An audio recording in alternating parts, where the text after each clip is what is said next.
Peter Adamson, and you're listening to the History of Philosophy podcast, brought to you with the support of the Philosophy Department at King's College London and the LMU in Munich, online at historyofphilosophy.net. Today's episode, Unpathed Waters, Undreamed Shores, Robert Fludd. In the last episode, I started with the thought that the Renaissance ended in about 1600, which is indeed where I'm drawing the line in this and the past few series of the podcast, devoted to the period between medieval and early modern philosophy. But as we have often noted, typically Renaissance phenomena like humanism, and even typically medieval phenomena like scholasticism, survived in Europe well beyond 1600. So it's perfectly reasonable that one of the more important books on the figure of interest to us today should be called Robert Fludd and the End of the Renaissance, even though Fludd did not die until 1637. With this title, the author, William Huffman, suggests that Fludd, contrary to his name, represents only the last ebb of a certain tradition of thought, one that is distinctive to the Renaissance. It's the tradition we associate with figures like Cornelius Agrippa, Marsilio Ficino, Pico della Mirandola, and John Dee. These were men who looked back to antiquity for inspiration and liked what they saw, a near unanimous chorus of agreement praising divine transcendent principles that govern the crude matter of our cosmos. Aristotle, so central in the eyes of the scholastics, seemed in comparison a rather limited thinker and also something of an outlier within antique philosophy. His pedantic writings put him out of step with the perennial wisdom that could be found in Plato and the Neoplatonists, before them in the Pre-Socratics, and still further afield in the venerable teachings of the Egyptians, Babylonians, Persians, and Indians. To delve into these sources was to discover the underlying harmonies of the universe and to uncover its secret powers. What more narrow-minded contemporaries might attack as black magic or demonology was in fact a philosophical and scientific enterprise. After all, there could be no doubt that God had endowed natural things with many occult properties. As we just saw last time, magnetism was important as an obvious case of an occult power, alongside its practical uses, especially in navigation. True, the devil is real and works evil in the world, but those who label any and all mastery of hidden forces as demonic are quite literally fearing what they do not understand. And if the most ancient wisdom is both true and scientific, there is no reason not to combine it with the latest findings of mathematics and natural philosophy. That explains why someone like John Dee could see astronomical observations, mathematical inquiries, and communication with angels as part of a single enterprise, and why the Paracelsian approach to chemistry was magical and empirical in equal measure. Medicine, too, was a field where the supernatural and the natural both played an important role. Think, for example, of Ficino's astrological and talismanic prescriptions on prolonging life. In fact, the range of ideas I've just described did not die with Robert Fludd. For example, one key figure of the Enlightenment, Isaac Newton, was fascinated by alchemy. Still, Fludd is as good a choice as any to represent the end of the Renaissance in England, or at least of this particular aspect of the Renaissance. He was born in the early 1570s in Kent, and as the son of a knight. Noble lineage was important to him. In one of several works where he tangled with critics, he managed to pack modesty and immodesty into a single remark, by saying that he was noble enough by birth, but of the lowest rank of medical doctor at London. Fludd gained his expertise in medicine at St. John's College in Oxford, where, as Huffman points out, he was unusual as a nobleman who chose to study this topic. In another move atypical for the nobility, he actually finished his university degree. But his time at Oxford was interrupted by a voyage of discovery around Europe. He spoke proudly of imitating his ancient heroes like Plato, Hermes, Pythagoras, and other pre-Socratics who ventured abroad to Egypt, Ethiopia, or Asia in search of wisdom. Fludd himself didn't get that far, but did go to such places as Paris, Rome, and Heidelberg, where he deepened his knowledge of Paracelsian science and other philosophical and occult traditions. After returning home and graduating, he set himself up as a physician in London. He also continued his interest in chemistry, even receiving a royal patent for an improved technique in making steel.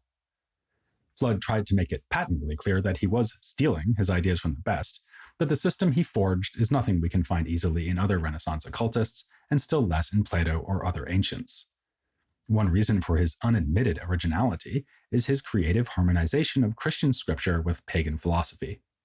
Fludd even claims that Plato was influenced by Moses, which is just one reason that this Greek thinker ranks so highly in Fludd's estimation. By contrast, he says that Aristotle departed pridefully from the grand tradition of ancient wisdom. By his vainglory, he added to some truths many of his own inventions, making, as it were, a gallimaufry of good and bad, of true and false, of wisdom and folly together. As we see here, and we'll see again, Fludd had a flair for stylish insults. The biblical passage most central to Fludd's system comes right at the beginning of the book of Genesis. And the earth was without form and void, and darkness was upon the face of the deep. And the Spirit of God moved upon the face of the waters, and God said, "Let there be light," and there was light. Here we have all three main principles of Fludd's cosmology: darkness, light, and water. He explains the interaction of these principles in such works as his Philosophical Key, dedicated to King James I, and the Mosaical Philosophy, whose title means that it is based on Moses, not that it is a mosaic put together from various parts, though that might also be true. Darkness and light represent the positive and negative will of God. They can also be understood in Aristotelian terms as privation or prime matter and form. The two interact when God gives light to darkness, also known as chaos or void. This produces the first determinate kind of matter, which is water. Like Thales, who is having a bit of a renaissance of his own here on the podcast, given that I mentioned him last time for saying that the magnet has a soul, Fludd thinks that water is the fundamental element from which other elements and bodies are made. The coldness and wetness of water are complemented by the heat and dryness of light or fire. As in Aristotle, these four contrary qualities underlie all natural phenomena. Fludd tries to support his theory with empirical observation, or by ocular proof, as he puts it. Plants and animals are quite literally sparked into life by a warm inner spirit which is associated with divine light. Even minerals have this principle in them, as seen best in the brilliance of the most valuable minerals like gold or gemstones. It's handy for Fludd that there are three basic constituents in Paracelsian chemistry, namely salt, sulfur, and mercury. He relates these to darkness, water, and fire. At a grander scale, the heat of the sun causes circulation of the air, something Fludd compares to the circulation of vital power in human blood. When William Harvey came along with his pioneering theory of the circulatory system, Fludd welcomed it as being fully in agreement with his own thought. But the context of Fludd's proposal was very different. He wanted to establish a pervasive analogy between the world of nature and the human body, pursuing the ancient idea of the human as a microcosm. Indeed, another of his works on these themes is called History of the Macrocosm and Microcosm. In this work, Fludd notes the tendency of air to expand when it is heated. And in the Mosaical Philosophy, he describes an instrument that can be used to study this phenomenon experimentally. It's a so-called weather glass, which contains a column of water below a column of air in a glass tube. As the surrounding temperature changes, the air contracts and expands, as shown by the level of the water in the glass. Fludd is clearly immensely pleased with this device and compares it to both the human body and the whole atmosphere. We might compare this to Gilbert's inferences about the magnetism of the whole Earth drawn from the study of spherical magnets. In both cases, global phenomena were being inferred from observations that could be made at a smaller scale in the laboratory. Nor was that the full extent of Fludd's experimentation. Alongside minerals, meteorology, and the human body, he was keenly interested in plants and agriculture. In particular, he had a thing for wheat, which he calls the principalest of vegetables. He passes over the most convincing argument for this claim, which is that wheat can be used to make almond croissants, the principalest of pastries. His rationale is rather that wheat has a body dominated by salt, but containing a vegetating fire that gives it innate warmth. This allows wheat to multiply itself as it grows through what Fludd calls a magnetic virtue that draws life out of the air and sun. So again, we have here the fundamental principle of light giving rise to vital power, in this case in a plant. The theory might sound like pure speculation, but again, Fludd claimed empirical support for it. He heated up wheat to break it down into its constituents and claimed that he had successfully used a balm of wheat to heal a persistent pain in his own hand. That allusion to the magnetism involved in the growth of wheat was no passing fancy on Fludd's part. He was aware of Gilbert's work and saw the magnet as illustrating the Paracelsian principle that like attracts like. He invoked magnetism to explain another healing technique known as the weapon salve. The idea was to put a special compound or salve on the bloody weapon that had caused a wound. Supposedly, this could heal the victim of the wound even from miles away. So, like a magnet, this procedure involved action at a distance, and, like a magnet, claims of its efficacy were polarizing. Recommended by Paracelsus, the weapon salve was a matter of controversy among numerous authors, including Daniel Sennert. Of all the writings devoted to the topic, the one with the second best title was composed by William Foster. Published in 1631, it was called A Sponge to Wipe Away the Weapon Salve. Foster nailed the title page to Fludd's door to mock his devotion to such magical practices. This provoked a treatise with an even better title, Dr. Fludd's Answer to Foster, or The Squeezing of Parson Foster's Sponge. It was a forthright defense of medicine exploiting unknown occult powers. Fludd offered numerous parallels to show that such action at a distance was entirely possible. The magnet, of course, but also contagious diseases, and for that matter, even fire, which can warm us from across a room. Fludd's explanation for the weapon salve cure is that there is a causal sympathy between the blood on the weapon and the body of the wounded man, so that treating one causes the other to heal. He offers empirical evidence in support of this principle, telling of an Italian nobleman who lost his nose in a fight. As we saw, when Tycho Brahe was faced with the same situation, he simply wore an artificial nose. This nobleman was more resourceful and more brutal. He used flesh taken from a slave's arm to make himself a new nose. But when the slave died, it rotted off. This story reveals more about early European slavery than it does about reconstructive surgery, but it also tells us something about Fludd's ideas of nature and causation. His world is one of hidden connections and harmonic resonances between things. In fact, he compares the sympathetic relation between the blood on the weapon and the wounded person to strings that reverberate on the same note. Thus, where Foster condemned the weapon salve as engaging in diabolical sorcery, Fludd satisfied himself that it was instead an example of natural magic. He did, however, hasten to add that he had never used the technique himself. This seems to be a habitual strategy on Fludd's part: speak out in defense of the occult, but then disclaim personal involvement.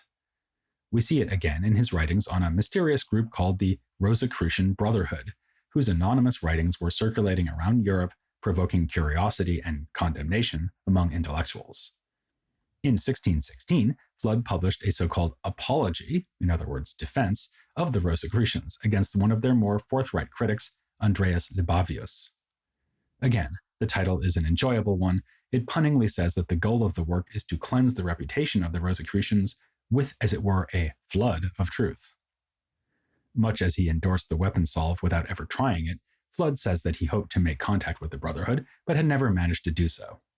Still, he's convinced that they are wise philosophers and good Christians.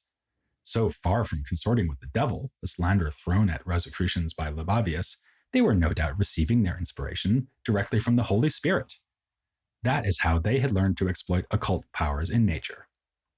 But how can we be sure that this is holy magic and not evil sorcery? Simple. Demonic practices can only bring bad results, so anything that causes benefit is done in the name of God. Fludd's taste for the arcane notwithstanding, we might see here a resonance with more mainstream Protestant ideas. Like Calvin, Fludd insists that it is actually God who makes everything happen, so that the pious and effective magician must rely entirely on divine assistance. These two controversies over the weapon salve and Rosicrucians are only the beginning of the numerous debates in which Fludd defended the theory and practice of the occult arts. In 1623, he was moved to refute an obscure author named Patrick Scott, who had raised skeptical doubts about alchemy. In his reply, Fludd argues for the possibility of creating the so-called elixir, or philosopher's stone, which he defines as a spiritual body made worthy by the action of nature and the assistance of art to receive the spark or beam of wisdom. For Scott, the very idea was anathema to both philosophy and religion. As usual, transforming the worst accusations into the highest praise, Fludd insisted that the elixir in fact serves wisdom and is thus the philosopher's greatest friend. Furthermore, its feasibility is supported in Scripture. Sadly, there isn't a passage in the Bible that says, "Guys, alchemy works." So, to make this case, Fludd needs to invoke his scripturally based cosmology, particularly the idea of a divine spirit that gives life to created things. This is the spark or beam of wisdom mentioned in his definition of the elixir. Actually, God's spirit is present in everything, which is for Fludd what Plato meant when he talked about the world soul or the bestowal of form upon matter. In a sense, the elixir's power is just an extraordinary illustration of a universal phenomenon, one we can learn about by consulting both religious and pagan philosophical texts. In that very same year of 1623, Fludd was concluding a further debate and beginning another. The new opponent was Marin Mersenne, who is best known for his correspondence with Descartes. Mersenne was appalled at the sinister activities of Fludd and called him a evil magician, a doctor and propagator of foul and horrendous magic, a heretical magician. Fludd, never one to back down from a fight, referred to Mersenne and Foster, his rival in the weapon salve controversy, as roaring, bragging, and freshwater pseudo-philosophers without parallel in Europe. But Fludd's most famous critic was a man we just recently saw having a difficult exchange of ideas, or rather, a failure to exchange ideas, with Thomas Harriot. This was Kepler. The exchange of refutation and counter-refutation between Kepler and Fludd began in 1619 and ended in 1623, with Kepler attacking Fludd's theory of the microcosm and macrocosm.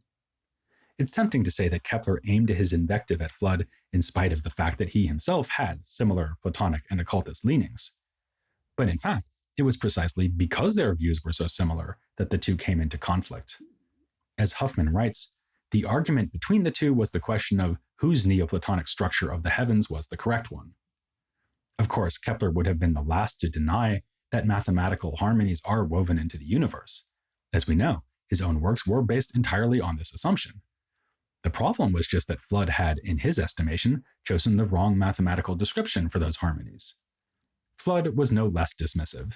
He charged Kepler with trying to work backwards from natural phenomena to immaterial truths, whereas Fludd was arguing directly from mathematical first principles. Thus, he remarked, Kepler has hold of the tail, I grasp the head. Despite this line of response, we should remember that Fludd was willing, indeed eager, to invoke empirical observations in defending his philosophical theories. The two ideas are not inconsistent. Fludd began from the best possible starting points, namely pure mathematics, Platonic literature, and the Bible itself. But he sought confirmation in physical phenomena, whether these took the form of dubious anecdotes about Italian noblemen with missing noses, or the very real functioning of his weather glass. Perhaps then we should after all think of him not as the end of something, but as a transitional figure. Like Agrippa, Ficino, and Dee, Fludd was steeped in ideas of magic and alchemy, pagan philosophy, and Christian religiosity, a heady brew that we readily associate with the Renaissance. But like Dee, Harriot, and Gilbert, he was also involved in scientific experimentation and instrument building, which we just as readily associate with the 17th century. It's appropriate that in the philosophy of Fludd, which derives all things from water, Renaissance philosophy was flowing forward into the Age of Enlightenment, even if Fludd would have insisted that the light had been present all along. Still, in one respect, Fludd does mark an ending. He's the last figure I'll cover in this series on the Renaissance and Reformation in Britain. To continue the watery theme, we'll soon be considering the reign in Spain, that is, the reign of philosophy during this period in the Iberian Peninsula. I'm currently working on a new batch of episodes for you to stream, which deal with philosophy and the Counter-Reformation. We'll mostly be showering our attention on Spain and Portugal, but we'll occasionally drop in again on Italy.